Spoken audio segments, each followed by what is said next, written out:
অন্যদিকে সোনাম ওয়াংচুকের গ্রেপ্তারের এক সপ্তাহ, সুপ্রিম কোর্টে এবার তাঁর স্ত্রী।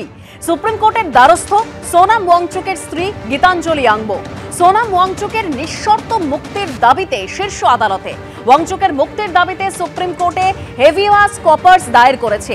গ্রেপ্তারের এক সপ্তাহ, এখনো ওয়াংচুকের স্বাস্থ্যের বিষয়ে জানতে পারিনি, কি অবস্থায় আছে, কি কারণে গ্রেপ্তার এখনো জানতে পারিনি। সোশ্যাল মিডিয়ায় পোস্ট সোনাম ওয়াংচুকের স্ত্রী গীতাঞ্জলি আংবোর।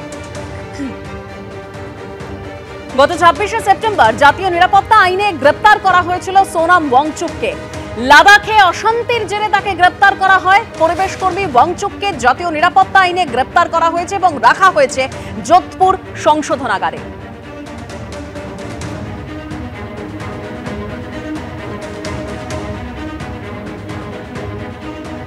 আর এই সোনাম ওয়াংচুকের পাশে তৃণমূল সাংসদ মহুয়া মৈত্র। আমরা সবাই আপনার সঙ্গে আছি, আশা করি সোমবার শুনানি হবে এবং সোনাম ওয়াংচুক মুক্তি পাবেন। এক্স হ্যান্ডেলে পোস্ট করেছেন তৃণমূল সাংসদ মহুয়া মৈত্র।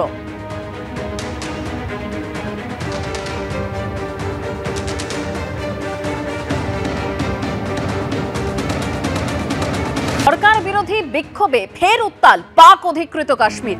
বিক্ষোভকারীদের সঙ্গে আলোচনায় বসার প্রস্তাব দিয়েছে পাক সরকার। অশান্তির জন্য বহিরাগত শক্তিকে দায়ী করেছে পাক প্রশাসন। উত্তপ্ত পিওকেতে উচ্চ পর্যায়ের প্রতিনিধি দলও পাঠানো হয়েছে, তাই সূত্রের খবর।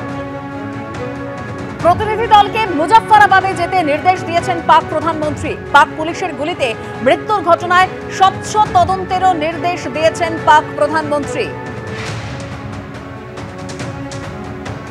পাক অধিকৃত কাশ্মীর কোটলির ছবি আপনারা দেখতে পাচ্ছেন। সরকার বিরোধী বিক্ষোভে উত্তাল পরিস্থিতি পাক অধিকৃত কাশ্মীরে। ঝিলম ঘাটির ছবি দেখতে পাচ্ছেন। সরকার বিরোধী বিক্ষোভ, উত্তাল পরিস্থিতি সেখানে এবং বিক্ষোভকারীদের সঙ্গে ইতিমধ্যেই আলোচনায় বসারও প্রস্তাব দিয়েছে পাক সরকার। তবে এই অশান্তির জন্য বহিরাগত শক্তিকে দায়ী করছে পাক প্রশাসন। ইতিমধ্যে এই উত্তপ্ত পরিস্থিতির যে সৃষ্টি হয়েছে, সেই এলাকায় ইতিমধ্যে উত্তপ্ত পিওকেতে উচ্চ পর্যায়ের প্রতিনিধি দল পাঠানো হয়েছে বলে এই সূত্রের খবর। রাওয়ালকোটের ছবি দেখছেন পাক অধিকৃত কাশ্মীরে।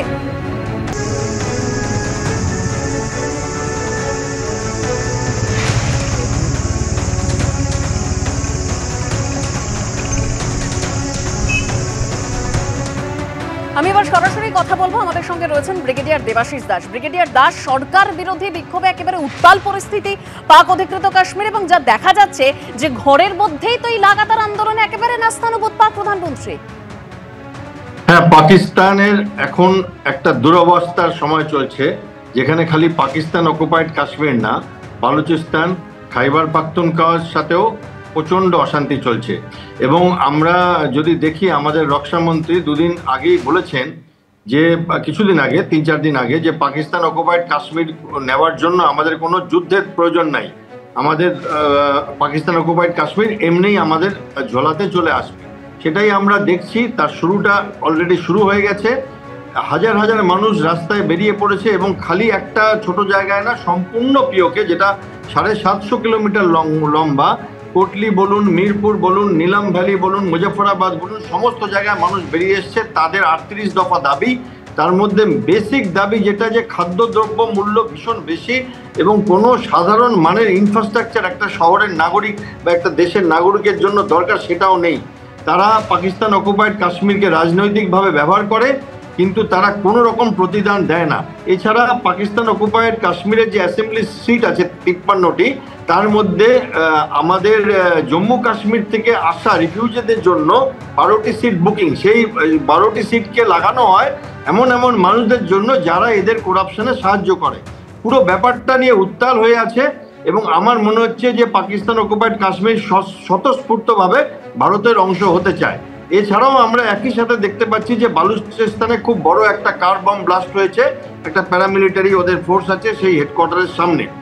কিছুদিন আগে দেখেছি খাইবার পাখতুনখোয়ায় পাকিস্তান আর্মি, এয়ারফোর্স, তারা বম ফেলছে নিজেদের নাগরিকদের ওপর।